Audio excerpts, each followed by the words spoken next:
Hi mga kagurang! Welcome back to my video. Tingnan nyo naman mga kagurang ang aking mga alaga, diba? O, mayroon ng bagong jersey sa King Ding, o diba? Hindi naman siya makakilos kagurang.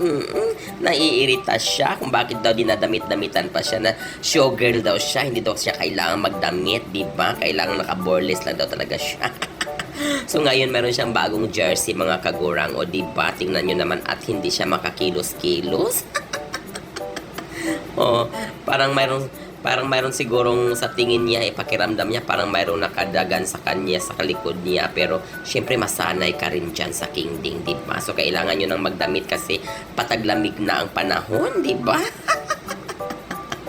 So ayan mga kagurang, talagang hindi pa talaga siya sanay magdamit-damit, no? Anyway, my name is Joss Pustanis, ang inyong lingkod na talagang maraming alagang mga pusa, diba? At of course,